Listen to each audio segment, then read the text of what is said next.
Sentei-me imóvel à longa mesa do banquete, com as mãos trêmulas, apesar dos meus esforços para mantê-las quietas. Inscreva-se e ative o sininho para descobrir histórias incríveis toda semana. As lamparinas penduradas no teto projetavam sombras dançantes nos rostos dos outros convidados, todos nós esperando em silêncio tenso.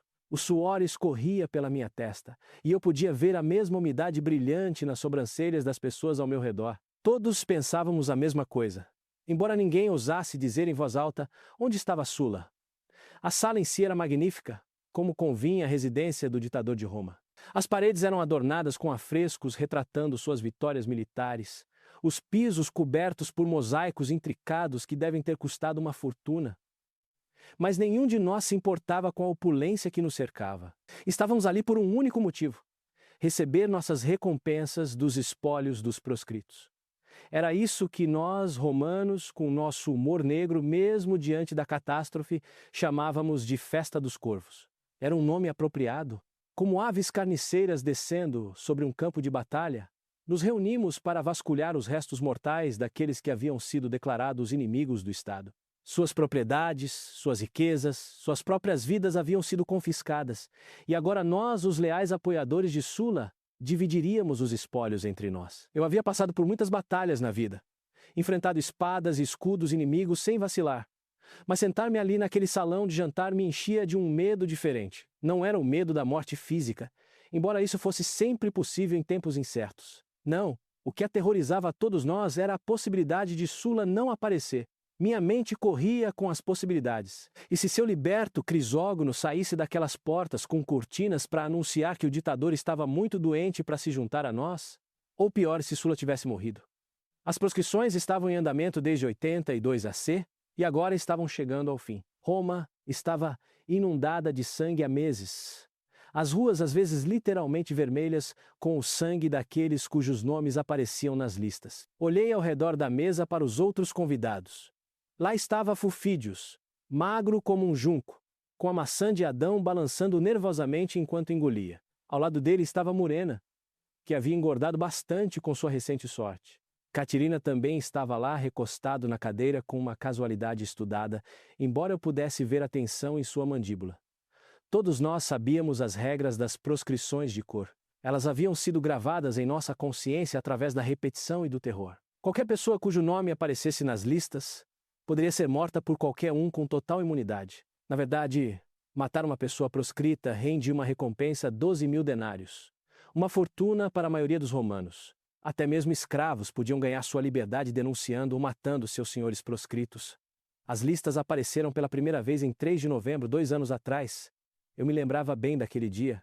Eu estava no fórum quando as primeiras tábuas de madeira branqueadas foram erguidas, com os nomes pintados em letras pretas para que todos pudessem ver. Havia 80 nomes naquela primeira lista, quase todos os magistrados vivos que haviam sido eleitos sob o regime de Sinan, e não haviam desertado para o lado de Sula. Os 4 marianos restantes com cargo consular estavam no topo da lista: Gnaeus, Papírios, Carbo e Marius.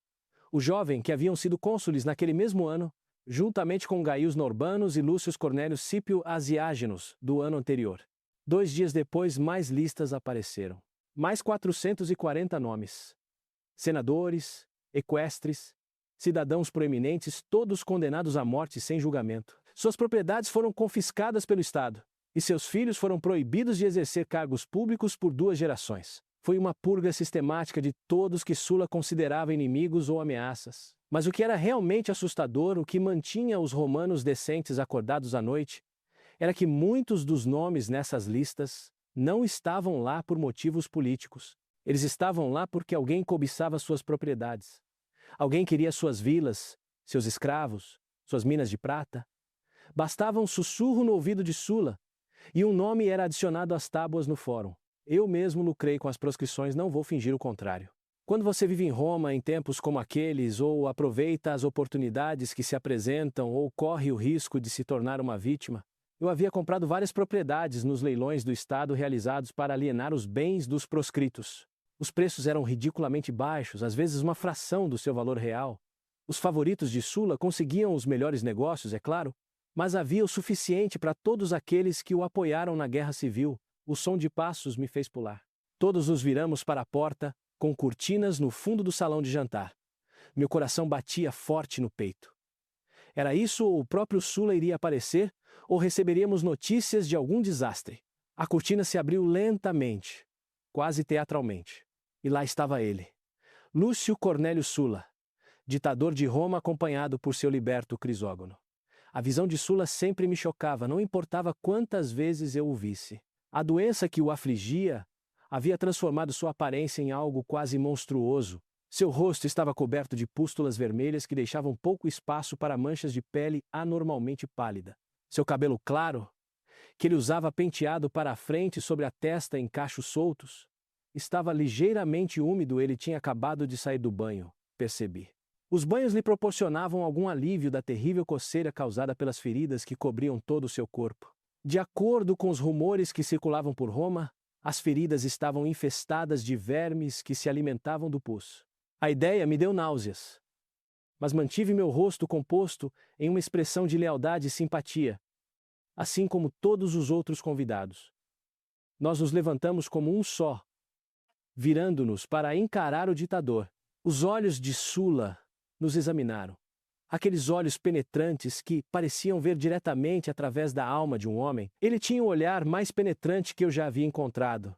Ele podia reduzir homens fortes a destroços trêmulos com um único olhar. Aparentemente satisfeito com o que viu em nossos rostos, Sula dirigiu-se à sua cadeira na cabeceira da mesa e sentou-se. Interpretamos isso como permissão para nos sentarmos e nos acomodamos em nossas almofadas. Sula pegou um rolo de papiro das mãos de Crisógono e fez uma pausa, deixando o silêncio se instalar. Esse era o seu jeito, ele compreendia o poder do timing, de fazer os homens esperarem em suspense. Essa era uma das muitas habilidades que o tornavam um comandante militar tão eficaz e um líder político tão temível. Então Sula finalmente começou com voz casual, como se estivéssemos discutindo o tempo, em vez da distribuição dos bens dos mortos. Vamos ver o que temos para hoje. Naquele momento, as portas do salão de jantar se abriram. Uma voz gritou da entrada: Públios Licínios Crassus! Eu me virei com os outros para ver quem ousara chegar atrasado ao banquete de Sula. O homem que entrou tinha cerca de 30 anos. Era de estatura mediana, mas tinha uma constituição física robusta. Seu rosto poderia ser considerado bonito, não fosse pelo queixo pesado, que lhe dava uma aparência um tanto bovina. Deixem ele entrar, ordenou Sula, e percebi um tom de diversão em sua voz. Quando Crassus entrou na sala, pude sentir a desaprovação dos outros convidados. Quem esse homem pensava que era? O que ele tinha feito para ganhar tanto favor de Sula a ponto de poder chegar atrasado sem consequências? Eu sabia um pouco sobre a reputação de Crasso. Durante a Guerra Civil, ele havia conquistado várias cidades para a causa de Sula. Mas, em vez de entregar os espólios ao ditador, como era costume, Crasso ficou com as propriedades dos habitantes para si mesmo e escravizou o povo. Qualquer outra pessoa teria perdido a cabeça por tal audácia, mas Sula apenas o repreendeu. E agora, sabendo da indulgência de Sula, Crasso teve a audácia de chegar atrasado a esta reunião. Sula sorriu para o jovem, um sorriso que era ao mesmo tempo acolhedor e enigmático. Você está atrasado, meu Públius. Você terá que se sentar em Région. A piada provocou risadas ao redor da mesa e eu me vi rindo junto com os outros. Sula havia batizado a extremidade mais distante da mesa de Région, em homenagem à cidade na parte mais ao sul da Itália, perto da Sicília. Era uma referência inteligente à maneira como Sula via toda a península italiana como sua mesa de banquete, com seus apoiadores sentados ao longo dela para se banquetear com os espólios. Crassus sentou-se entre o esquelético Fufídius e o barrigudo Murena, sem mostrar nenhum sinal de constrangimento por ter chegado atrasado ou por ter sido relegado à extremidade da mesa. Agora então, continuou Sula, falando no tom natural de um homem discutindo assuntos rotineiros. O que temos hoje? Ele desenrolou o pergaminho de papiro com um farfalhar seco que pareceu ecoar na sala repentinamente silenciosa. Todos os olhos estavam fixos naquele pergaminho, todas as mentes calculando quais propriedades poderiam estar listadas e quem poderia recebê-las. A propriedade nomentana de Lucretius Ofella, leu Sula em voz alta. Ele colocou o pergaminho sobre a mesa e lançou seu olhar pesado e penetrante sobre os convidados reunidos. A propriedade nomentana de Lucretius Ofella. As palavras pairavam no ar como um prêmio de ouro pendurado fora do alcance. Senti minha respiração parar na garganta. Todos os homens àquela mesa sabiam exatamente o que aquela propriedade representava. 10.000 iugera de terras agrícolas de primeira qualidade, campos aráveis que se estendiam até onde a vista alcançava, vinhedos carregados de uvas, olivais que produziam azeite há gerações. A vila em si era lendária, repleta de esculturas gregas que Lucrétios colecionara ao longo da vida. Tapetes medos que valiam uma fortuna, prataria que pertencia à sua família, há gerações, imóveis feitos de madeira negra rara, importada da África, e os escravos pelos deuses. Só os escravos já valiam uma fortuna. Artesãos treinados, gregos instruídos que sabiam ler e escrever, agricultores habilidosos que conheciam todos os segredos da terra. Observei Fufídios esticar seu longo pescoço, os olhos brilhando de avareza. Catilina recostou-se na cadeira e vi sua maçã de Adão tremer com uma excitação mal contida. Cada um de nós calculava o que poderíamos oferecer, que favor poderíamos pedir, que serviço poderíamos prometer para garantir esse prêmio. Mas antes que alguém pudesse falar, notei algo que gelou meu sangue. No outro extremo da mesa, em Rhegium, Crasso sorria. Não era o sorriso ansioso e famélico dos outros, mas um sorriso calmo e consciente. Era o sorriso de um homem que já sabia como os dados iriam cair.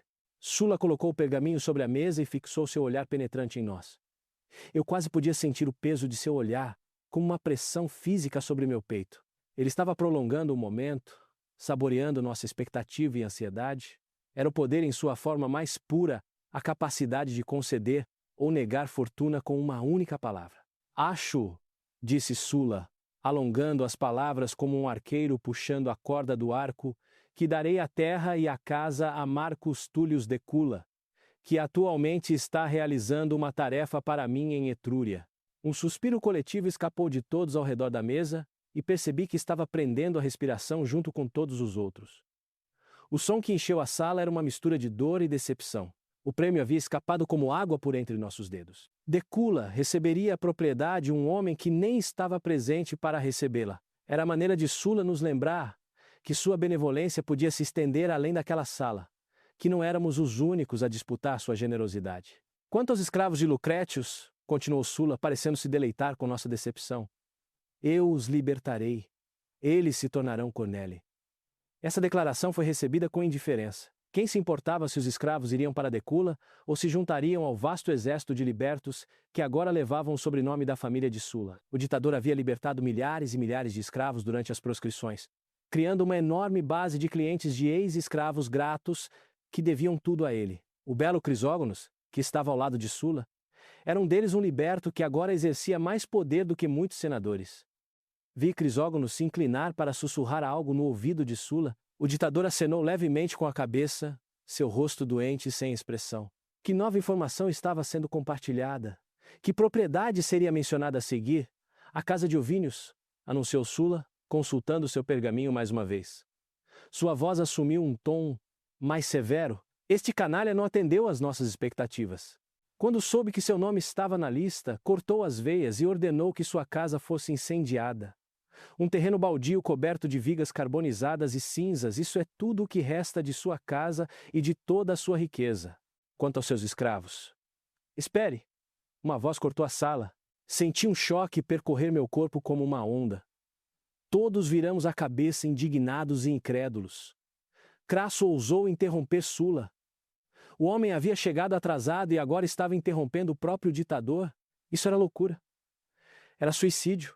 O que foi, meu amigo? Perguntou Sulla, com uma voz suave como óleo, perigosa como uma cobra deslizando pela grama. Dê o terreno baldio para mim, gritou Crasso de seu assento distante. Por um momento houve um silêncio atordoado. Então o salão de jantar explodiu em risadas. Era tanto uma liberação da tensão quanto uma alegria genuína. A barriga de Murena se movia como um fole bombeando ar, seu corpo inteiro tremia de tanto rir.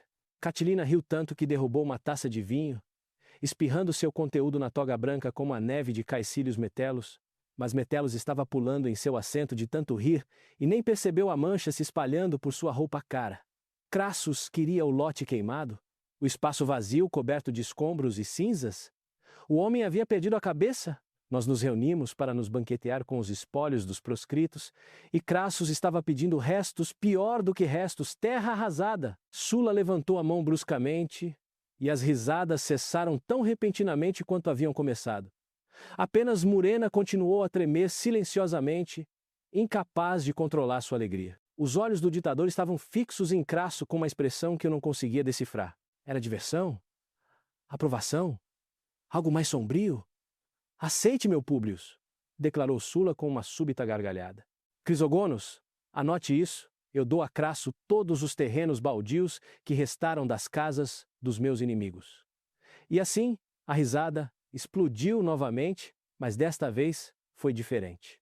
Desta vez, não estávamos apenas rindo de Crasso. Estávamos rindo em aprovação ao julgamento de Sula. O ditador era sábio e justo. Para o homem que chega atrasado, dê os ossos. Deixe-o ficar com os escombros sem valor. Enquanto nós, que chegamos na hora certa e mostramos o devido respeito, receberíamos os prêmios reais. Mas notei algo que me incomodou, mesmo enquanto ria junto com os outros. A expressão de Crasso não havia mudado. Ele ainda exibia o mesmo sorriso calmo e perspicaz. Era como se tivesse conseguido exatamente o que queria. O resto da noite passou uma névoa de vinho e anúncios. Propriedades foram distribuídas, dívidas foram cobradas, favores foram concedidos e recebidos. Alguns homens partiram naquela noite mais ricos do que quando chegaram. Outros foram embora decepcionados, já calculando como poderiam melhorar sua posição com Sula antes da próxima reunião. Eu me saí razoavelmente bem. Uma pequena vila na Campânia, nada espetacular. Mas uma propriedade sólida, que geraria uma renda decente com aluguel. Eu deveria estar satisfeito. Mas enquanto caminhava pelas ruas de Roma naquela noite, guiado por meu escravo com uma tocha, não conseguia tirar da cabeça a imagem do sorriso de Crasso. O que ele sabia que nós não sabíamos. Na manhã seguinte fui acordado cedo pelo barulho de uma construção. A princípio, não dei importância. Roma estava sempre em construção, sempre em expansão, sempre mudando. Mas quando fui ao fórum para tratar de alguns negócios, ouvi a notícia que me causou um arrepio na espinha. Os escravos de Crasso já estavam trabalhando na propriedade queimada de Ovínio. Enquanto o resto de nós ainda dormia para curar a ressaca da noite anterior, Crasso colocou seu plano em ação, seus escravos. E agora eu soube que ele possuía centenas deles. Todos treinados em construção e arquitetura limparam o local de cinzas e escombros antes do sol nascer completamente. Ao meio-dia, eles já haviam começado a cavar as valas para a fundação de um novo prédio. O que ele está construindo?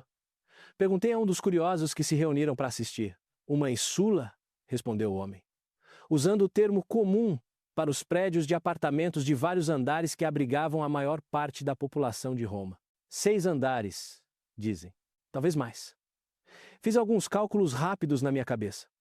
Uma insula de 6 andares naquele terreno, naquela localização, teria espaço para dezenas, talvez centenas de pequenos apartamentos. E Roma estava desesperadamente carente de moradias. As proscrições haviam desalojado milhares de pessoas. Os veteranos de guerra de Sula estavam inundando a cidade procurando lugares para morar. A demanda por moradias baratas era insaciável. Crassus não havia pedido um terreno queimado e sem valor. Ele havia pedido uma oportunidade. Nos meses seguintes, observei, com crescente inquietação, o desenrolar da estratégia de Crassus. Em 6 meses, aquela primeira ínsula estava concluída e cheia de inquilinos plebeus que pagavam seu aluguel pontualmente todos os meses. A renda daquele único prédio deve ter sido substancial. Mas Crassus não parou por aí. Propriedades queimadas começaram a aparecer por toda Roma e Crasso estava lá para reivindicar cada uma delas, exatamente como Sula havia prometido. Suas equipes de construção trabalhavam com uma eficiência assustadora. Edifícios que levaram anos para serem construídos originalmente foram reconstruídos em meses. E Crasso não apenas os reconstruiu, ele os melhorou, tornando-os mais altos, encaixando mais apartamentos no mesmo espaço, maximizando cada metro quadrado de suas propriedades. A maioria dos terrenos ele adquiriu de graça, de acordo com a promessa de Sula. Mas quando não havia terrenos disponíveis gratuitamente, Crasso começou a comprar propriedades, às vezes quarteirões inteiros de prédios em ruínas.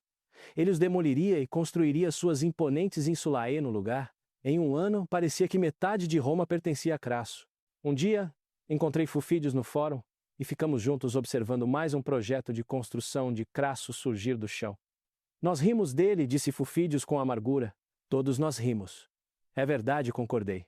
Ele vai ficar mais rico do que qualquer um de nós, continuou Fufídios. Mais rico do que todos nós juntos? Provavelmente. Ele estava certo, é claro. Aqueles de nós que receberam grandes vilas e propriedades rurais adquiriram bens que pareciam impressionantes, mas geravam relativamente pouca renda. Tínhamos que mantê-los, contratá-los com escravos, pagar por sua manutenção. Enquanto isso, as insulae de Crasso eram máquinas de fazer dinheiro, gerando fluxos constantes de renda mês após mês, ano após ano. Mas a genialidade de Crasso não se limitava apenas ao mercado imobiliário. Seus inquilinos, quando se endividavam, muitas vezes lhe pagavam não com dinheiro, mas com votos. O sistema político de Roma funcionava com votos. E Crasso estava acumulando capital político mais rápido do que qualquer um imaginava ser possível. O ano 78 A.C. trouxe notícias que abalaram Roma até os seus alicerces. Sulla estava morto. O homem que aterrorizou a cidade, que matou milhares e enriqueceu centenas, que detinha o poder absoluto como ditador, tinha partido. A doença que cobria seu corpo de pústulas finalmente o consumiu. Eu compareci ao seu funeral, assim como a maioria dos romanos. Independentemente do que pensávamos de Sulla em particular, era necessário mostrar nossos respeitos. Seu corpo foi carregado pelas ruas em uma procissão de magnificência sem precedentes. Os libertos que ele havia criado, os Cornelii, compareceram em grande número, junto com seus veteranos da Guerra Civil. Foi uma demonstração do poder que ele havia exercido, mais do que um luto pelo próprio homem. Com a morte de Sulla, muitos esperavam que Roma voltasse a alguma aparência de normalidade. As proscrições haviam terminado oficialmente, e havia esperança de que as feridas da Guerra Civil começassem a cicatrizar. Mas logo descobri que as consequências daqueles anos terríveis ecoariam por muito tempo no futuro. Muitos dos meus colegas convidados do banquete do Corvo, aqueles que haviam rido de Crasso naquela noite, passaram por momentos difíceis após a morte de Sulla. Sem o favor contínuo do ditador, suas posições tornaram-se precárias. Murena perdeu metade de suas propriedades para credores em 2 anos. Fulfídios ficou tão desesperado que as pessoas brincavam que ele invocaria Sulla do submundo se isso pudesse melhorar sua sorte. As grandes propriedades e vilas no campo que eles haviam adquirido provaram ser âncoras em seus pescoços, em vez de fontes de riqueza. Mas Crasso ficava mais rico a cada dia, a cada hora. Com o passar do tempo aprendi mais sobre seus métodos, e o que descobri me impressionou e me chocou. Além de seus prédios de apartamentos, Crasso era dono de minas de prata, algumas das mais produtivas da Itália. Ele possuía oficinas onde escravos produziam mercadorias para venda. Ele possuía propriedades rurais que geravam renda agrícola. Ele possuía navios que transportavam cargas pelo Mediterrâneo. Mas foi sua abordagem ao mercado imobiliário urbano que realmente o diferenciava. Ouvi uma história de um amigo que testemunhou uma das aquisições imobiliárias de Crasso em primeira mão. E ela revelou toda a extensão de sua genialidade implacável. Um incêndio havia começado em um prédio perto de Suburra, o bairro mais densamente povoado de Roma. Incêndios eram comuns em Roma, as estruturas de madeira muito próximas umas das outras eram como lenha esperando por uma faísca. Quando o alarme soou, as pessoas correram para as ruas, e o proprietário do prédio, um homem chamado Quintus, conhecido do meu amigo, ficou observando, horrorizado, enquanto as chamas começavam a consumir sua propriedade. Então Crasso chegou. Meu amigo disse que ele apareceu quase que magicamente, como se estivesse esperando o incêndio começar. Ele se aproximou de Quintus com uma expressão de profunda simpatia e preocupação. Uma tragédia terrível, disse Crasso, observando as chamas se espalharem, mas talvez não seja irrecuperável. Tenho homens que poderiam apagar esse incêndio antes que ele consuma tudo. Os olhos de Quintus se iluminaram de esperança. Você tem bombeiros? Por favor, peça a eles que salvem meu prédio. Pagarei o que você pedir. Receio que não seja tão simples assim, respondeu Crasso com suavidade. Veja bem, meus homens correm um risco considerável quando combatem incêndios. E o prédio já está muito danificado. Não sei se seria justo pedir que eles arriscassem suas vidas por uma estrutura que pode desabar sobre eles a qualquer momento. Quintus observava com desespero crescente enquanto as chamas se espalhavam de cômodo em cômodo, de andar em andar. Outros proprietários de imóveis vizinhos começaram a se reunir, com os rostos pálidos de medo de que o fogo se espalhasse para suas propriedades. No entanto, continuou Crasso, eu poderia estar disposto a tirar esse fardo de suas mãos. Se você me vendesse a propriedade a um preço justo, é claro, considerando sua condição atual, então o risco seria meu, e eu poderia, em boa consciência, Pedir aos meus homens que combatessem o incêndio. Meu amigo disse que o rosto de Quintus passou por uma rápida série de emoções: choque, indignação, cálculo e, finalmente, resignação. Ele citou um preço que era talvez um quarto do valor do prédio. Crasso balançou a cabeça, tristemente. Receio que seja mais do que posso oferecer por um prédio que pode virar cinzas em uma hora. Eu estava pensando em algo mais próximo de... E ele citou um valor que era apenas 1/10 do valor real da propriedade. Quintus tentou negociar, mas Crasso simplesmente ficou parado ali, observando o fogo se espalhar, deixando o tempo fazer a negociação por ele. Finalmente, com lágrimas nos olhos, Quintus concordou com a venda. Crasso imediatamente chamou seus homens que estavam esperando nas proximidades o tempo todo, e eles entraram em ação com notável eficiência. Em uma hora, o fogo foi extinto. O prédio estava danificado, certamente, mas longe de estar destruído. As equipes de construção de escravos de Crasso chegaram no dia seguinte. Em 3 meses, o prédio foi reparado e melhorado, e Crasso já estava cobrando aluguel por ele.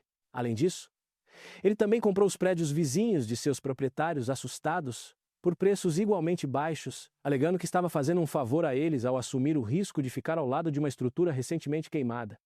Este não foi um incidente isolado. Crassus montou o que equivalia ao primeiro corpo de bombeiros de Roma, 500 homens treinados para combater incêndios. Mas eles não combatiam incêndios por dever cívico ou preocupação com seus concidadãos romanos. Eles só os combatiam depois que Crassus adquiria a propriedade por um preço que lhe convinha. Se um proprietário se recusasse a vender, os homens de Crassus simplesmente ficavam parados, observando o prédio ser consumido pelas chamas. Era genial, à sua maneira, gênio implacável e explorador. Roma precisava desesperadamente de um corpo de bombeiros, mas não havia nenhum serviço público para fornecê-lo. Crasso identificou uma necessidade e encontrou uma maneira de lucrar com ela. O fato de lucrar com o desespero e a miséria de seus concidadãos não parecia incomodá-lo nem um pouco. Lembrei-me daquela noite no banquete de Sula, quando todos rimos de Crasso por pedir propriedades queimadas. Ele havia entendido algo que nós não tínhamos entendido: que em uma cidade tão propensa a incêndios como Roma, sempre haveria mais propriedades queimadas. E ele se posicionou para lucrar com cada uma delas. Seus métodos não se limitavam a incêndios. Ouvi falar de casos em que Crasso abordava o proprietário de um prédio velho e precário e se oferecia para comprá-lo por uma quantia modesta. Se o proprietário recusasse, Crasso comprava os prédios dos 2 lados. Quando o Crasso demolisse esses prédios e começasse a construção de novos em Sulaí mais altos, o prédio antigo no meio ficaria numa depressão, ofuscado pelos vizinhos, de repente muito menos desejável. Inevitavelmente, o proprietário voltaria a Crasso, disposto a vender por um preço ainda mais baixo do que o oferecido originalmente. Nenhum método de enriquecimento parecia indigno de Crasso, desde que prometesse lucro. Ele negociava com escravos não apenas como mão de obra para suas propriedades, mas como mercadorias a serem compradas e vendidas. Ele treinava escravos em várias habilidades e depois os alugava para outros romanos que precisavam de seus conhecimentos. Quando precisei de um professor de grego para meu filho, descobri que o homem que contratei era na verdade propriedade de Crasso, e que metade de seus honorários ia para seu senhor. Na época em que passamos a dizer rico como Crasso, em vez da antiga expressão rico como Creso, sua fortuna era estimada em 7.000 talentos, aproximadamente equivalente à receita anual total de Roma. Alguns diziam que ele era dono da maior parte de Roma. Ele também era cuidadoso com sua fortuna. Ao contrário de muitos romanos recém-enriquecidos que gastavam generosamente para exibir seu status, Crasso vivia de forma relativamente modesta. Ele não construiu um palácio para si mesmo nem oferecia banquetes extravagantes. Em vez disso, reinvestia seus lucros, sempre buscando novas oportunidades para expandir seus negócios. Sua mesa era simples, sua toga era limpa, mas não ostentosa, e ele era conhecido por ser generoso com empréstimos a outros senadores, embora, é claro, esses empréstimos viessem com condições. Um senador em dívida com Crasso era um senador que votaria da maneira que Crasso quisesse. Eu observava sua ascensão com uma mistura de admiração e inquietação. Havia algo perturbador na maneira obstinada com que Crasso buscava a riqueza. A maioria de nós buscava riquezas como um meio para outros fins: poder político, status social, lazer, prazer. Mas, para Crasso, a riqueza parecia ser o fim em si mesma. Ele acumulava dinheiro com o mesmo foco implacável com que um general conquistador poderia acumular territórios. No entanto, eu tinha que admitir que sua estratégia se mostrou muito superior à abordagem que o resto de nós adotou no banquete do Corvo de Sula. Enquanto nós nos apoderávamos dos prêmios mais obviamente valiosos, as grandes vilas, as propriedades rurais, os imóveis de prestígio, Crasso pegava o que considerávamos sem valor e o transformava em uma fortuna que superava a nossa. A ironia não me escapou. Nós nos banqueteamos com a carne, e Crasso ficou com os ossos, mas ele transformou esses ossos em ouro. O que você acha sobre esse evento histórico? Deixe seu comentário aqui embaixo. Foi no final do verão de 73 A.C. que a notícia chegou a Roma pela primeira vez. Eu estava no fórum conduzindo negócios quando ouvi homens falando em tom urgente e preocupado. Aproximei-me para ouvir o que os deixava tão agitados. 70 gladiadores, dizia um homem, com o rosto pálido. Eles fugiram do Ludus em Capua. Apenas 70? Respondeu outro com uma risada nervosa. Certamente isso não é nada com que Roma precise se preocupar. Envie uma coorte de soldados e traga-os de volta acorrentados. Mas o primeiro homem balançou a cabeça com severidade. Não são mais apenas 70. Eles têm libertado escravos das propriedades ao redor de Capua. Pelo último relato que eu vi, eles tinham várias centenas de homens. Talvez mais. Liderados por quem? Perguntei, entrando na conversa. Um Trácio, respondeu o homem. Eles o chamam de Espartaco. Na época, não dei muita importância ao assunto. Revoltas de escravos não eram incomuns na República. Normalmente eram reprimidas de forma rápida e brutal, com os rebeldes crucificados ao longo das estradas como aviso aos outros. Presumi que isso não seria diferente. Eu estava errado. Nos meses seguintes, as notícias do Sul tornaram-se cada vez mais alarmantes. Espartaco e seus seguidores derrotaram uma força enviada para capturá-los. Depois, derrotaram outra. Eles não estavam apenas fugindo e se escondendo, estavam lutando e vencendo. Mais escravos se juntavam a eles a cada vitória, e seu número aumentou de centenas para milhares. O Senado, que inicialmente desconsiderou a ameaça, começou a levá-la mais a sério. Eles enviaram os cônsules Lúcio, Gélio, Publícola e Cineio, Cornélio, Lentulus, Clodiano, com várias legiões para esmagar a rebelião. Certamente, pensávamos, as legiões romanas treinadas sob o comando consular acabariam rapidamente com uma multidão de escravos fugitivos. Mas Espartaco também os derrotou. As notícias de legiões romanas sendo derrotadas por escravos causaram comoção na cidade. Isso era mais do que uma mera revolta de escravos. Era uma força militar capaz de enfrentar os exércitos de Roma em batalha aberta e sair vitoriosa. Lembro-me de andar pelas ruas de Roma naqueles dias e sentir a tensão no ar. As conversas no fórum giravam constantemente em torno de Espartacus. Os comerciantes se preocupavam com a interrupção das rotas comerciais. Os senadores debatiam estratégias em termos cada vez mais acalorados. E os proprietários de escravos, ou seja, quase todos os romanos com algum poder aquisitivo, começaram a olhar para seus próprios escravos com desconfiança e medo. Eles eram leais? Ou estavam esperando uma chance de se juntar a Espartaco? A rebelião seguiu para o norte, aparentemente rumo aos Alpes. O Senado enviou mais forças para interceptá-los, e mais uma vez Espartaco saiu vitorioso. Ele derrotou Caio Cássio Longinus, o procônsul da Gália, abrindo um caminho para escapar completamente da Itália. Mas então, inexplicavelmente, Espartaco voltou para o sul. Ninguém entendeu o motivo. Ele tinha um caminho claro para a liberdade, mas levou seu exército de volta ao coração da Itália. Alguns disseram que ele queria atacar Roma, embora isso parecesse loucura. Outros disseram que ele esperava chegar a Sicília, onde poderia incitar outra rebelião de escravos e estabelecer uma fortaleza. Qualquer que fosse seu raciocínio, seu movimento para o sul aproximou o conflito de Roma e o medo tomou conta da cidade mais do que nunca. Foi durante essa crise que o Senado tomou uma decisão que se revelaria fatídica. Eles deram o comando da guerra contra Espartacus a Marcus Licinius Crassus. Eu ouvi a notícia com sentimentos contraditórios. Por um lado, Crassus era rico o suficiente para levantar e equipar uma força substancial às suas próprias custas. Ele tinha experiência militar por ter servido sob Sula durante a Guerra Civil e tinha a reputação de um homem que alcançava seus objetivos, por mais implacável que fosse. Por outro lado, não pude deixar de questionar seus motivos. Crasso nunca fazia nada sem calcular o lucro potencial. O que ele ganharia ao assumir essa missão perigosa? Crasso recebeu o cargo de pretor e 6 novas legiões, além das 2 legiões consulares que já haviam sido derrotadas por Espartaco. Isso lhe deu um exército de talvez 40.000 soldados treinados. Era uma força enorme, maior do que muitos exércitos que Roma havia enviado contra inimigos estrangeiros. Os rumores que chegavam do acampamento militar de Crasso eram chocantes.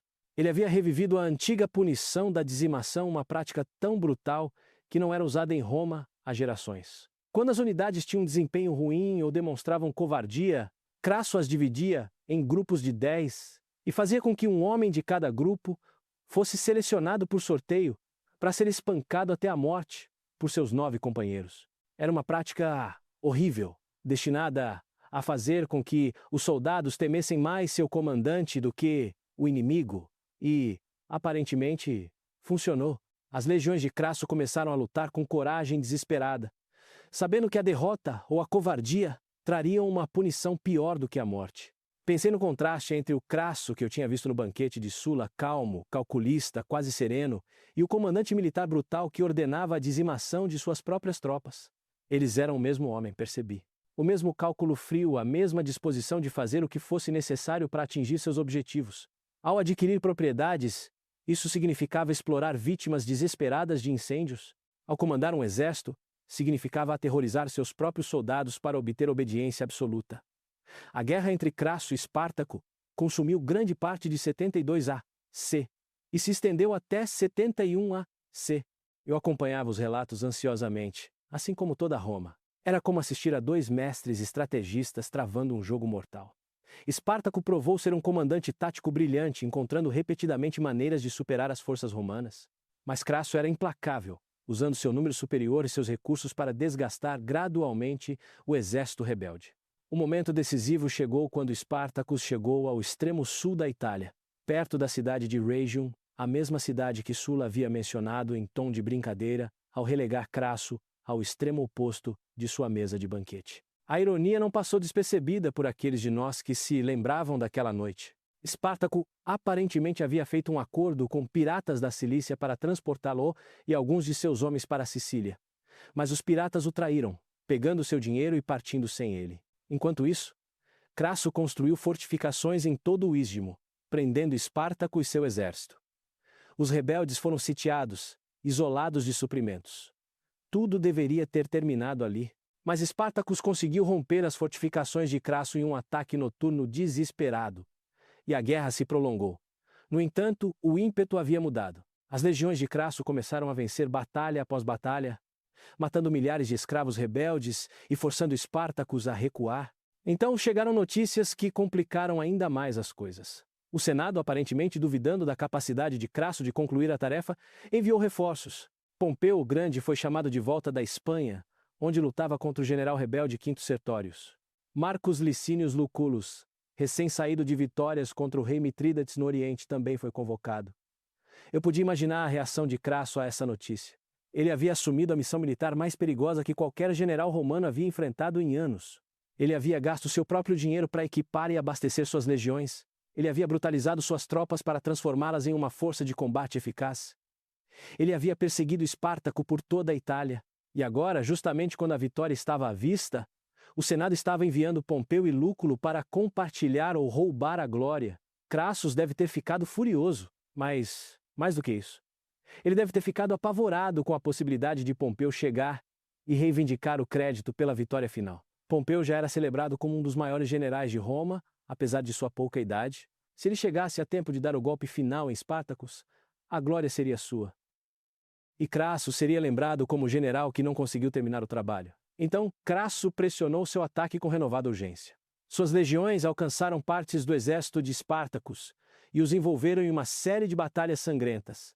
As forças rebeldes, enfraquecidas e exaustas, começaram a se desintegrar. Pequenos grupos se separaram do exército principal, atacando as legiões romanas de forma independente, sem coordenação. Finalmente, Espartacus fez sua última resistência. Com suas forças diminuindo e as legiões romanas se aproximando por todos os lados, ele se virou para enfrentar Crasso em batalha aberta. Era uma aposta desesperada, mas Espartacus não tinha outra escolha. Se continuasse fugindo, seu exército seria destruído pedaço por pedaço. Pelo menos na batalha, havia uma chance por menor que fosse de avançar ou vencer. A batalha foi travada em Lucânia, no alto vale do Sele. Eu não estava lá, é claro, mas ouvi relatos de soldados que sobreviveram Eles disseram que Espartacus lutou como um possuído, abrindo caminho através das linhas romanas em uma tentativa desesperada de alcançar o próprio Crassus. Mas as legiões romanas eram numerosas demais, bem treinadas demais e aterrorizadas demais pelo próprio comandante para serem derrotadas. O exército rebelde foi derrotado, milhares e milhares de escravos morreram naquele campo de batalha. O próprio Espartacus foi morto no combate, embora seu corpo nunca tenha sido encontrado entre as pilhas de cadáveres. Alguns disseram que ele foi morto enquanto lutava contra Crassus, seu corpo tão mutilado e pisoteado que ficou irreconhecível. Outros afirmavam que ele havia escapado e vivido seus dias escondido em algum lugar fora do alcance de Roma. Mas acho que a primeira história é mais provável. Espartacus era muitas coisas, mas não era covarde. Ele não teria fugido, enquanto seus homens estavam morrendo. 6.000 rebeldes que sobreviveram à batalha foram feitos prisioneiros pelas legiões de Crassus. E o que Crassus fez com eles enviou uma mensagem que ecoou por toda a Itália e além. Ele crucificou todos eles. Cada um deles foi pregado em uma cruz. E essas cruzes foram erguidas ao longo de toda a Via Ápia. De Roma a Capua, uma distância de mais de 160 quilômetros. Viajei por essa estrada logo após as crucificações. E a visão foi algo que nunca esquecerei. Quilômetros e quilômetros de cruzes, cada uma carregando o corpo de um homem que ousou se levantar contra Roma.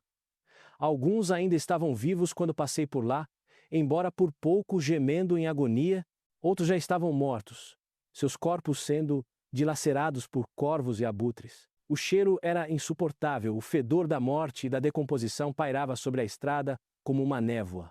Era uma mensagem, é claro. Isso é o que acontece com os escravos, que se rebelam. Isso é o que Roma faz com aqueles que desafiam sua autoridade. Mas acho que também era uma mensagem de Crasso para a própria Roma. Vejam o que eu posso fazer. Vejam meu poder, vejam minha crueldade. Pompeu chegou logo após a batalha final. Tarde demais para reivindicar qualquer crédito real pela derrota de Esparta. Mas sendo Pompeu, ele conseguiu transformar até mesmo isso em vantagem. Suas forças encontraram cerca de 5.000 escravos rebeldes que haviam escapado do campo de batalha principal, e ele massacrou todos eles.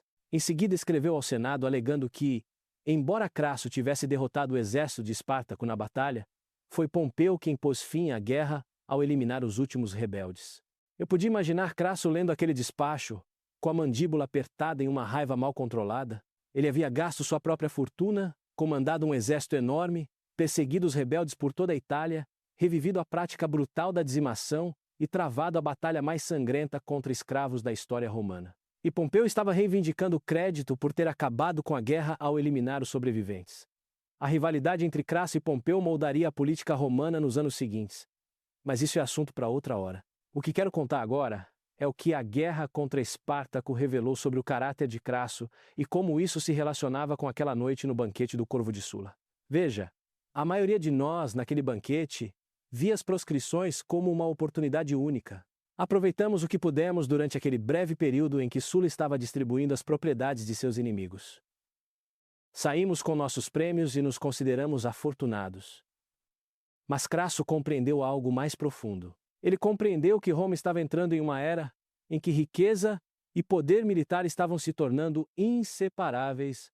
Ele compreendeu que os caminhos tradicionais para o poder, nascimento nobre, ancestrais prestigiados, serviço militar distinto, não eram mais suficientes. Na Nova Roma, dinheiro era poder, e poder gerava mais dinheiro. A guerra contra Espartaco foi um investimento para Crasso, assim como seus prédios de apartamentos e seu corpo de bombeiros. Ele gastou seu próprio dinheiro para equipar essas legiões? Sim, mas sabia que derrotar Espartaco lhe traria prestígio, influência política e oportunidades que compensariam esse investimento muitas vezes. E ele estava certo. Após a guerra, a carreira política de Crasso floresceu. Ele foi eleito cônsul, o cargo mais alto em Roma, junto com Pompeu. Os dois homens, apesar da rivalidade, formaram uma aliança que dominou a política romana. Crasso continuou a aumentar sua riqueza por vários meios, tanto legais quanto questionáveis. Ele emprestou dinheiro a jovens políticos ambiciosos, incluindo um jovem promissor chamado Júlio César, e recebeu favores políticos junto com os juros de seus empréstimos. Eu o via ocasionalmente naqueles anos, geralmente em eventos públicos ou no fórum. Ele envelhecera bem, mantendo sua constituição física poderosa e adicionando um ar de autoridade distinta às suas feições de touro. Nunca falamos sobre aquela noite no banquete de Sula, mas às vezes me perguntava se ele se lembrava das risadas que romperam quando ele pediu as propriedades queimadas. Será que ele pensava em como havíamos zombado dele? Será que sentia satisfação por ver como todos nós estávamos errados? Acho que ele provavelmente não pensava nisso. Crasso não era do tipo que se prendia a ofensas passadas ou saboreava vitórias passadas. Ele estava sempre olhando para frente, sempre calculando a próxima oportunidade, sempre buscando maneiras de expandir sua riqueza e influência. Mas eu pensava nisso com frequência, especialmente quando via minha própria fortuna diminuir lentamente enquanto a dele continuava a crescer. A vila na Campânia que eu tinha ficado tão feliz em receber no banquete de Sula gerava uma renda modesta, mas também exigia manutenção e atenção constantes. Enquanto isso, as centenas de prédios e apartamentos de Crasso geravam lucros com o mínimo de supervisão. Suas minas de prata operadas por escravos extraíam metais preciosos da terra dia após dia, ano após ano. Seus navios mercantes cruzavam o Mediterrâneo, transportando mercadorias e gerando lucros. Os outros convidados daquela noite não se saíram melhor do que eu. Murena morreu endividado, com seus bens confiscados pelos credores. Fufídios terminou seus dias quase na pobreza, sustentado apenas pela caridade de parentes distantes. Catilina se envolveu em uma conspiração para derrubar o governo e morreu em batalha contra as legiões romanas. Até mesmo Caecilius Metelos, que parecia tão próspero e seguro, viu a fortuna de sua família declinar. Mas Crasso tornou-se mais rico do que Creso, o lendário rei da Lídia, cujo nome era sinônimo de riqueza há séculos. Quando as pessoas queriam descrever alguém de riqueza extraordinária, deixaram de dizer rico como Creso e passaram a dizer rico como Crasso. E tudo remonta àquele momento no banquete de Sula, quando ele pediu algo que todos considerávamos sem valor: os lotes queimados, as ruínas carbonizadas, os ossos do banquete. Aprendi uma lição ao observar a ascensão de Crasso, embora tenha aprendido tarde demais para lucrar com isso. A lição foi esta: em tempos de caos e turbulência, as maiores oportunidades muitas vezes vêm disfarçadas de desastres. Os incêndios que consumiram edifícios, as proscrições que destruíram famílias, a revolta de escravos que ameaçou Roma. Crasso encontrou maneiras de lucrar com tudo isso. Onde outros viam catástrofe, ele via oportunidade. Onde outros viam ruína sem valor, ele via a base para um império de riqueza. Havia algo quase desumano nisso, pensei. A maioria dos homens é limitada pela consciência, pela simpatia, pela relutância em lucrar abertamente com o sofrimento alheio. Mas Crasso parecia não ter tais restrições. Ele compraria um prédio em chamas de um proprietário desesperado por uma fração minúscula de seu valor e não sentiria vergonha. Ele crucificaria 6.000 homens ao longo de uma estrada e veria isso como uma declaração política, em vez de um horror moral. Ele dizimaria suas próprias tropas, ordenando que espancassem seus companheiros até a morte, se isso tornasse os sobreviventes soldados mais eficazes. No entanto, não conseguia odiar Crasso, apesar de ter todos os motivos para isso. Havia algo quase admirável na pureza de sua ambição. Ele queria riqueza e a perseguia com determinação, não deixando nada atrapalhar seu caminho. Em uma Roma cada vez mais dominada pela hipocrisia e pela falsidade, onde os políticos afirmavam servir a República enquanto enriqueceram, pelo menos Crasso era honesto sobre seus objetivos. Ele queria ser rico e não se desculpava por isso. Ainda assim, às vezes me perguntava, para que Crasso queria todo aquele dinheiro? Ele não o gastava de forma extravagante. Seu estilo de vida continuava relativamente modesto. Ele não organizava jogos espetaculares no Circo Máximo, nem oferecia banquetes lendários que seriam comentados por anos. Ele não construiu um palácio que rivalizasse com as casas dos reis. Então, qual era o sentido de acumular tanta riqueza? Acho que a resposta era simplesmente que a acumulação em si era o objetivo. Para Crasso, a riqueza era a forma de marcar ponto. Era a prova de sua inteligência, sua astúcia, sua superioridade sobre os outros homens. Cada denário adicional em seus cofres era a validação de que ele era mais inteligente do que todos os outros. E de certa forma, ele estava certo. Ele tinha sido mais inteligente do que todos nós no banquete de Sula. Nós tínhamos visto o curto prazo, a recompensa imediata. Ele tinha visto o longo prazo, a fonte sustentável de riqueza. Nós tínhamos pegado peixe, ele tinha pegado a rede de pesca. Com o passar dos anos e à medida que eu envelhecia, me pegava pensando cada vez mais naquela noite. Tinha sido um ponto de virada, não apenas para Crasso, mas para a própria Roma. As proscrições marcaram o fim de uma era e o início de outra. A antiga República Romana, com suas tradições de poder compartilhado e tomada de decisões coletivas, estava morrendo. Em seu lugar, surgiu algo novo e mais implacável. Uma Roma onde indivíduos com riqueza e poder militar suficientes podiam dominar o Estado. Sulla foi o primeiro a demonstrar isso com sua ditadura. Mas Sulla acabou renunciando. Restaurou alguma semelhança com o antigo sistema e se aposentou em sua vila. Ele queria poder, sim, mas com um objetivo específico: reformar o Estado de acordo com sua visão. Uma vez que isso foi alcançado, ele se contentou em abrir mão. Crassus representava algo diferente. Ele queria riqueza não por algum propósito maior, mas como um fim em si mesmo. E ele continuaria acumulando-a infinitamente, nunca satisfeito, sempre buscando mais.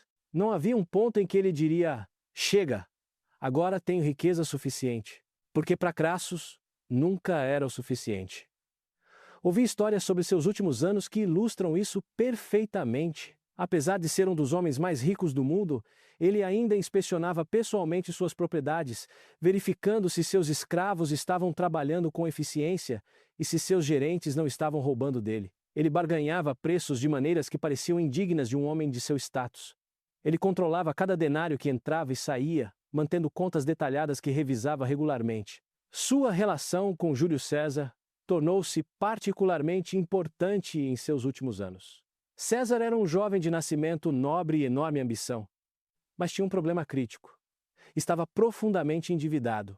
Ele havia feito grandes empréstimos para financiar sua carreira política, organizando jogos e distribuindo generosidades para ganhar apoio popular. Crasso, reconhecendo o potencial de César, tornou-se seu patrono, emprestando-lhe vastas somas de dinheiro. Foi um investimento brilhante. A carreira política de César floresceu, e à medida que ele ascendia, o mesmo acontecia com a influência de Crasso. Quando César precisou de dinheiro para suas campanhas na Gália, Crasso forneceu. Quando César precisou de apoio político no Senado, Crasso proporcionou. Em troca, César promoveu políticas que favoreciam os interesses comerciais de Crasso e garantiu que os aliados de Crasso recebessem nomeações favoráveis. Esse era o novo modelo da política romana. Não as antigas famílias aristocráticas compartilhando o poder entre si, mas patronos ricos apoiando clientes ambiciosos em uma relação de benefício mútuo. Crasso ajudou a pioneirar esse modelo que dominaria a política romana nas décadas seguintes. A aliança entre Crasso, Pompeu e César, o que os historiadores mais tarde chamariam de primeiro triunvirato, foi o culminar desse novo sistema. 3 homens, por meio de uma combinação de poder militar, apoio popular e vasta riqueza, controlavam efetivamente o Estado romano. Eles dividiram entre si os consulados e os comandos militares, ignoraram o Senado quando lhes convinha e perseguiram seus próprios interesses enquanto alegavam servir a República. Eu assisti a isso se desenrolar com uma mistura de fascínio e consternação. A República sobre a qual meu pai me falara, aquela que eu fora criado para reverenciar, estava se tornando uma sombra de si mesmo. O poder não residia mais no Senado ou nas assembleias do povo, mas nas mãos de alguns homens extraordinariamente ricos e ambiciosos. E no centro de tudo isso, de muitas maneiras, estava Crasso. Não como a figura mais proeminente, essa seria Pompeu com suas vitórias militares, ou César com sua brilhante oratória e personalidade magnética, mas como o homem do dinheiro, aquele que tornou tudo isso possível. Crasso era a base sobre a qual a nova ordem foi construída. Lembrei-me daquele momento no banquete de Sulla, quando ele interrompeu o ditador para pedir as propriedades queimadas. Na época parecia loucura ou piada, mas na verdade era uma declaração de intenções. Crasso estava anunciando, para qualquer um perspicaz o suficiente para entender, que via o mundo de maneira diferente do resto de nós.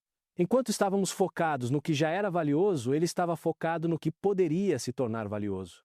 Enquanto pensávamos em recompensas imediatas, ele pensava em sistemas de geração de riqueza a longo prazo.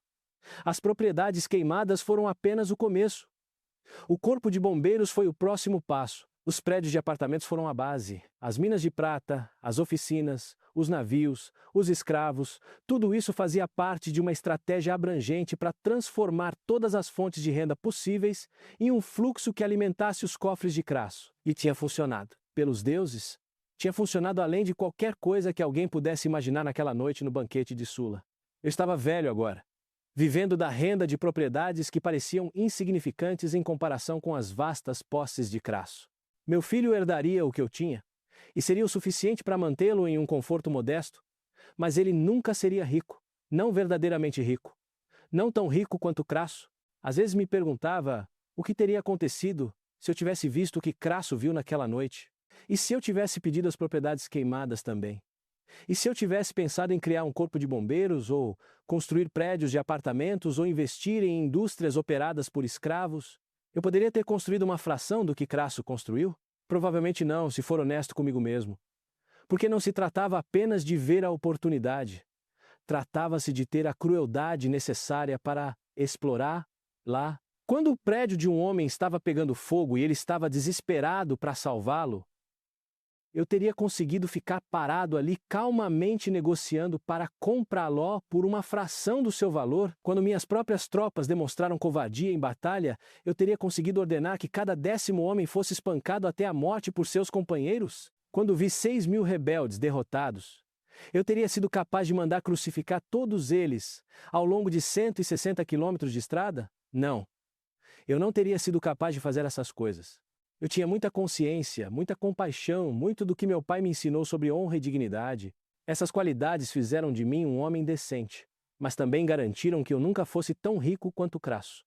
Percebi que havia um preço a ser pago por esse tipo de riqueza. Crasso pagou esse preço. Embora se ele reconhecesse o custo fosse outra questão. Ele sacrificou algo, talvez sua humanidade, talvez sua alma, em busca de sua fortuna. E ele conseguiu o que queria. Ele era rico além da medida, poderoso além dos sonhos da maioria dos homens. Mas ele era feliz? Essa era uma pergunta que eu nunca poderia responder, porque nunca conheci Crasso o suficiente para ver além de sua aparência.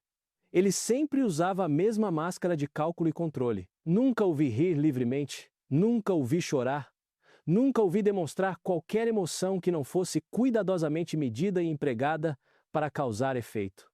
Talvez esse fosse o custo final de sua riqueza. Para acumular tanto, ele teve que se transformar em uma espécie de máquina, um dispositivo gerador de riqueza, em vez de um ser humano completo. Cada interação tinha que ser calculada para obter lucro. Cada relacionamento tinha que ser avaliado em termos de vantagem. Cada decisão tinha que ser medida em relação ao padrão de ganho material. Talvez fosse apropriado, então, que a queda de Crasso, quando ela aconteceu, tivesse origem nessa mesma abordagem calculista da vida. Em seus últimos anos, tendo alcançado uma riqueza incomensurável e servido como cônsul, Crasso começou a sentir que algo estava faltando. Ele olhou para Pompeu, celebrado por suas vitórias militares em todo o Mediterrâneo, e para César, que estava construindo um império na Gália e enviando relatos de batalhas gloriosas. Crasso havia derrotado Espartaco, sim, mas uma revolta de escravos, por mais perigosa que fosse, não trazia o mesmo prestígio que conquistar reinos estrangeiros. Crassus queria glória militar para combinar com seu sucesso financeiro. Ele queria ser lembrado não apenas como o homem mais rico de Roma, mas como um de seus maiores generais. E assim, apesar de estar na casa dos 60 anos, ele buscou e obteve um comando no Oriente, com o objetivo de conquistar a Pártia. Lembro-me de ouvir sobre essa decisão e sentir um pressentimento ruim. A Pártia não era um bando de escravos fugitivos ou rebeldes desorganizados. Era um império poderoso, com táticas de cavalaria sofisticadas e uma forte tradição militar. E Crasso, apesar de todo o seu sucesso contra Espartaco, não era realmente um gênio militar. Ele havia vencido graças à superioridade numérica, à disciplina brutal e à perseguição implacável, vantagens que ele não necessariamente teria contra os partas. Mas Crasso estava confiante. Ele havia calculado as recompensas potenciais, a riqueza das cidades partas, a glória de conquistar um grande império, o prestígio que o colocaria em pé de igualdade com Pompeu e César. Ele reuniu suas legiões, reuniu seus recursos e partiu para o Oriente. Nunca mais o vi depois que ele deixou Roma para essa campanha. Mas ouvi as notícias quando elas chegaram e fiquei chocado, apesar de não estar particularmente surpreso. Crassus havia levado seu exército para dentro do território partiano, perseguindo o que ele pensava ser um inimigo em retirada. Mas os partos estavam empregando uma retirada tática, afastando as legiões romanas de suas linhas de abastecimento e levando-as para um terreno que favorecia a cavalaria partiana. Em um lugar chamado Carrai, os partos se viraram e atacaram. A batalha foi um desastre. Os arqueiros a cavalo partas cercaram as legiões romanas, lançando flechas sobre elas à distância, mantendo-se fora do alcance das espadas e lanças romanas. Quando os soldados romanos tentavam se aproximar do inimigo, os arqueiros montados simplesmente se afastavam, mantendo a distância enquanto continuavam a atirar. Era uma tática para a qual os romanos não tinham uma resposta eficaz. O filho de Crasso, Públio, que comandava a cavalaria romana, foi morto na luta. Sua cabeça foi cortada e exibida diante das linhas romanas em uma lança. Crasso, ao ver a cabeça decepada de seu filho, finalmente compreendeu que havia cometido um erro terrível. Isso não era como lutar contra Espartaco. Era um tipo de guerra totalmente diferente, e ele estava em desvantagem. Os partas ofereceram-se para negociar, e Crasso concordou relutantemente em se encontrar com os seus comandantes. Mas era uma armadilha. A reunião tornou-se violenta, e Crasso foi morto. Alguns relatos dizem que ele foi morto na confusão da luta que se seguiu. Outros dizem que os partas o executaram deliberadamente. Uma história particularmente sombria, e conhecendo o senso de punição irônica dos partos, eu não ficaria surpreso se fosse verdade e afirmava que os partos derramaram ouro derretido na garganta de Crasso, dizendo: agora sacie-se com o metal que você tanto desejou em vida. Independentemente de esse último detalhe ser verdadeiro ou não, os fatos mais amplos eram inegáveis. Crasso estava morto, seu filho estava morto, e as legiões foram destruídas. Dos 40.000 soldados que Crasso liderou na Pártia, apenas uma fração conseguiu voltar ao território romano.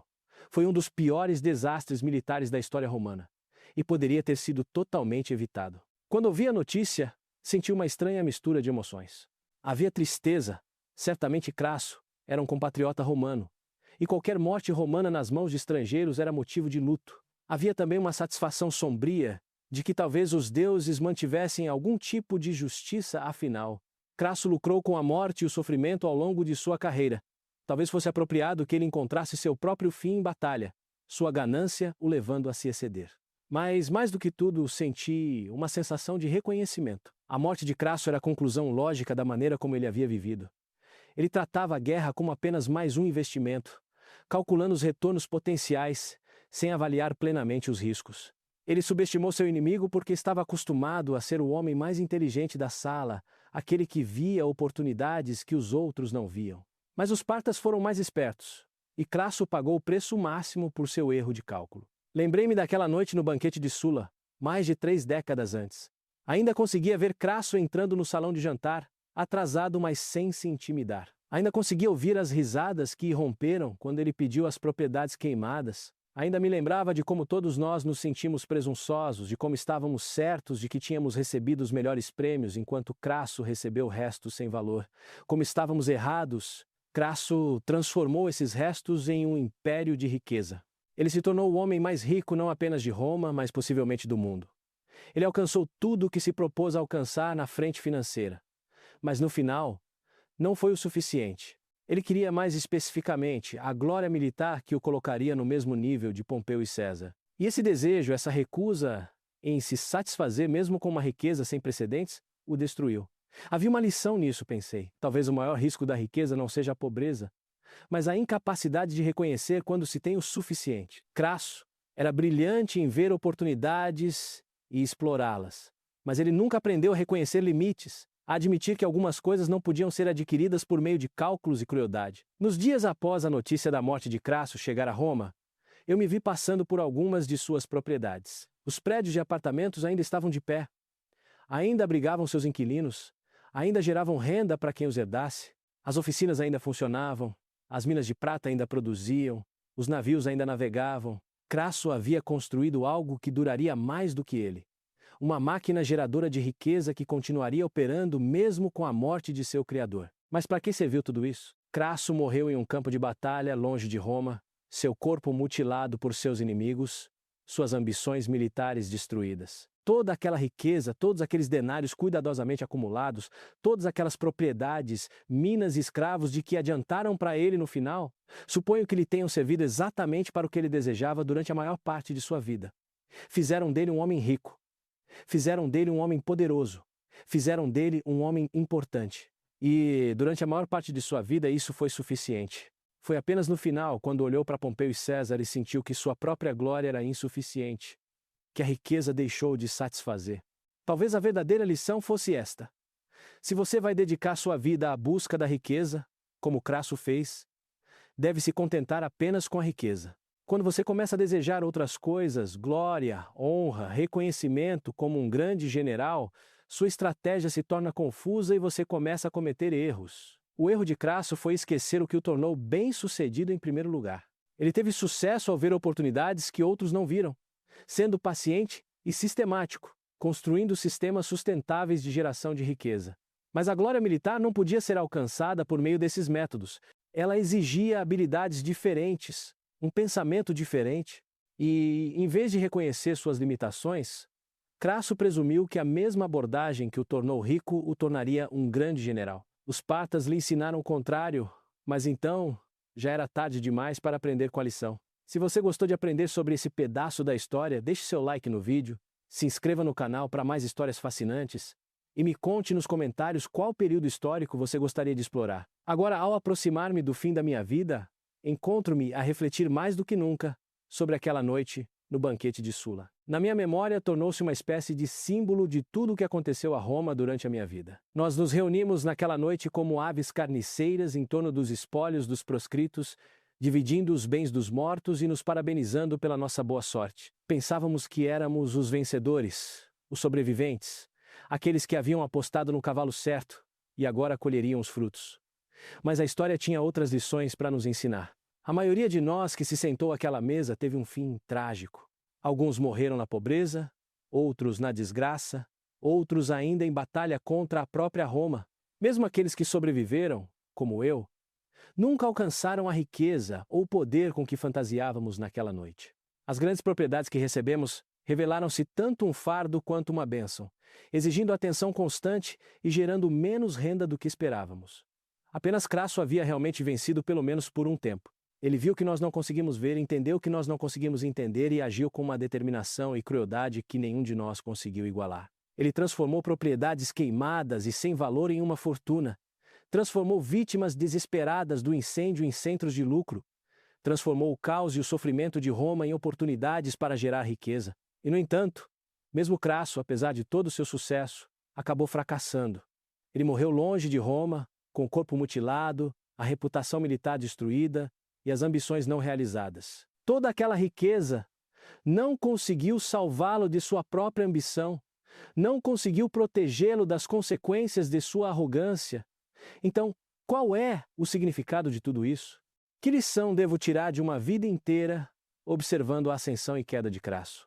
Acho que é esta: riqueza e poder, buscados como fins em si mesmos, são, em última análise, vazios. Eles podem lhe dar conforto, segurança e até mesmo uma espécie de imortalidade por meio das instituições que você constrói, mas não podem lhe dar satisfação, não podem lhe dar paz, não podem torná-lo fundamentalmente feliz. Crasso tinha mais riqueza do que quase qualquer outro homem na história, e ainda assim não era suficiente. Ele ainda queria mais glória, mais reconhecimento, mais conquistas, e essa fome insaciável o levou à morte. Enquanto isso, estou aqui sentado em minha modesta casa, nem rico nem pobre, nem famoso nem infame, tenho o suficiente. Minhas necessidades são atendidas. Meu filho herdará uma propriedade decente. Minha vida tem sido confortável, se não luxuosa. E sabe de uma coisa? Estou contente. Não fico acordado à noite calculando lucros ou planejando aquisições. Não faço planos sobre como explorar o próximo desastre para obter ganhos financeiros. Durmo em paz, com a consciência relativamente limpa. Eu poderia ter sido Crasso, eu poderia ter feito suas escolhas, empregado seus métodos, alcançado seu sucesso? Provavelmente não. Eu não tinha sua crueldade, sua natureza calculista, seu foco absoluto na acumulação de riqueza. Mas mesmo que eu pudesse, mesmo que tivesse que fazer tudo de novo, sabendo o que sei agora, não tenho certeza se escolheria o caminho dele, porque Crasso, apesar de toda a sua riqueza, nunca foi verdadeiramente livre. Ele era escravo de sua própria ambição, acorrentado à sua busca incessante por mais. Cada incêndio em Roma era uma oportunidade potencial que ele tinha que avaliar. Cada desenvolvimento político era uma chance de promover seus interesses. Cada interação era uma negociação. Ele viveu toda a sua vida em um estado de cálculo constante, nunca simplesmente sendo, sempre traçando estratégias. Acho que essa não é maneira de viver. É melhor ter o suficiente e estar satisfeito do que ter tudo e ainda estar sedento por mais. Ainda assim, não posso negar que parte de mim admira o que Crasso conquistou. Quando caminho por Roma e vejo seus prédios de apartamentos elevando-se acima das ruas, abrigando milhares de romanos, fico impressionado com a magnitude de sua ambição e a eficácia de sua execução. Quando penso em como ele transformou aquele pedido por propriedades queimadas, aquele momento em que todos rimos dele na base de um império financeiro, tenho que reconhecer a genialidade de sua visão. E quando me lembro daquele banquete final, com o rosto doente de Sulla pairando sobre todos nós, percebo que Crasso foi o único que realmente entendeu o que aquele momento representava. O resto de nós viu isso como uma festa, uma celebração, uma distribuição de recompensas. Crassus viu o que realmente era: o início de uma nova Roma. Uma Roma onde riqueza e crueldade importariam mais do que nascimento nobre e valor militar. Uma Roma onde as regras estavam sendo reescritas e fortunas estavam à disposição de quem fosse inteligente e frio o suficiente para agarrá-las. Ele as agarrou. Pelos deuses, ele as agarrou com as duas mãos e nunca mais as soltou. E se seu aperto acabou por levá-lo a um precipício na Pártia, bem, pelo menos ele morreu tendo alcançado algo extraordinário. Ele se transformou de um oficial militar moderadamente bem-sucedido no homem mais rico do mundo. Ele transformou o lixo em ouro, os ossos em um banquete próprio. O resto de nós riu dele naquela noite, mas Crasso riu por último, mesmo que tenha sido interrompido pelas flechas partas. Agora estou velho, mais velho do que Crasso jamais chegou a ser. Minhas mãos tremem quando escrevo e minha visão está falhando. Em breve, vou me juntar a todos os outros do banquete de Sulla no submundo Murena, Fufídios, Catilina, o próprio Crasso. Imagino o que diremos uns aos outros quando nos encontrarmos novamente. Conversaremos sobre aquela noite, sobre as escolhas que fizemos, sobre como tudo acabou. Imagino que Crasso ainda estará calculando, mesmo na morte, provavelmente tentando descobrir como monopolizar o mercado de qualquer coisa que sirva como moeda no submundo. Procurando propriedades queimadas para reconstruir, incêndios para explorar, oportunidades para aproveitar. Essa era a sua natureza. E não acho que nem mesmo a morte poderia mudá-la. Quanto a mim, ficarei contente em descansar. Já tive o suficiente de ambição, de esquemas, de tentar progredir. Aprendi, lenta e dolorosamente ao longo da vida, que o suficiente é suficiente. Não foi uma lição que Crasso jamais aprendeu. Mas, novamente, se tivesse aprendido, não teria sido Crasso. Então, aqui está minha reflexão final sobre aquela noite, sobre o banquete dos corvos, sobre tudo o que se seguiu. Éramos todos corvos, bicando os cadáveres dos proscritos. Alguns de nós bicavam melhor do que outros. Mas éramos todos necrófagos. Todos cúmplices do terror de Sulla, todos dispostos a lucrar com o sofrimento alheio. Rimos e bebemos vinho enquanto dividíamos os bens de homens que haviam sido assassinados por conveniência política ou avareza pessoal. Crassus era apenas mais eficiente nisso do que o resto de nós. Ele era um corvo melhor, um necrófago, mais bem-sucedido. Mas ainda era um corvo, ainda era uma ave carniceira que se alimentava da morte. E no final ele próprio se tornou carniça, alimento para as aves na Pártia. A roda gira, o banquete termina, e todos nós acabamos alimentando os corvos que já fomos. Essa é a verdadeira lição do banquete dos corvos. Não que você deva ser mais inteligente para aproveitar oportunidades, mais implacável para explorar desastres, ou mais calculista para acumular riqueza. A verdadeira lição é que quando você se banqueteia com a morte, acaba se tornando o banquete. Gostaria de ter entendido isso quando era jovem. Gostaria de ter me afastado da mesa de Sulla, recusado a participar da distribuição de propriedades proscritas, escolhido um caminho diferente. Mas não o fiz. Nenhum de nós o fez. Estávamos muito envolvidos no momento, muito ansiosos por nossa parte dos espólios, muito convencidos de que merecíamos nossas recompensas por apoiar o lado vencedor, e assim comemos no banquete do corvo todos nós, incluindo Crasso. Alguns ficaram mais ricos do que outros, mas todos pagamos um preço, de uma forma ou de outra. Alguns pagaram com suas vidas, outros com suas fortunas, outros com suas almas. Eu paguei com minha paz de espírito. Mesmo agora, décadas depois, ainda consigo ver aquelas tábuas brancas no fórum com suas listas de nomes, ainda consigo lembrar do medo nos rostos das pessoas enquanto verificavam se elas ou alguém que conheciam havia sido proscrito. Ainda consigo lembrar da visão das cabeças decepadas expostas na tribuna e das 6.000 cruzes ao longo da Via Ápia. Essas são as memórias que levo comigo para meus últimos anos. Esses são os fantasmas que assombram meus sonhos. E quando penso em Crasso, o brilhante, calculista e implacável Crasso, me pergunto se ele também era assombrado. Será que ele ficava acordado à noite pensando nas pessoas cujos prédios em chamas ele havia comprado por uma ninharia? Será que ele se lembrava dos rostos dos 6.000 escravos que crucificou? Será que alguma vez questionou se toda aquela riqueza valia o preço que pagou para adquirir? Nunca saberei. Crasso mantinha seus pensamentos para si mesmo, não demonstrava fraqueza, não revelava dúvidas, talvez não tivesse nenhuma. Talvez dormisse tranquilamente todas as noites, confiante de que tinha simplesmente sido melhor do que todos os outros no jogo. Ou talvez, em seus momentos finais naquele campo de batalha na Pártia, com o seu filho morto, seu exército destruído e os soldados partas se aproximando, talvez então ele finalmente tenha entendido. Talvez então, quando o ouro derretido foi supostamente derramado em sua garganta, ele tenha percebido que todos os seus cálculos foram em vão, que toda a sua riqueza não poderia salvar, que ele havia passado a vida acumulando o que não poderia protegê-lo no final. Mas provavelmente não. Crasso foi crasso até o fim, imagino. Ainda calculando, ainda traçando estratégias, ainda pensando na próxima oportunidade, mesmo quando a morte o levou. Era assim que ele era. E foi assim que ele morreu, o homem que pediu as propriedades queimadas no banquete do corvo e as transformou em um império. O homem que via oportunidades onde outros viam apenas desastre. O homem que era mais inteligente do que todos nós, mais rico do que todos nós, e no fim tão morto quanto todos nós. Que os deuses tenham misericórdia de todas as nossas almas. Nós éramos os corvos no banquete e agora devemos responder por isso.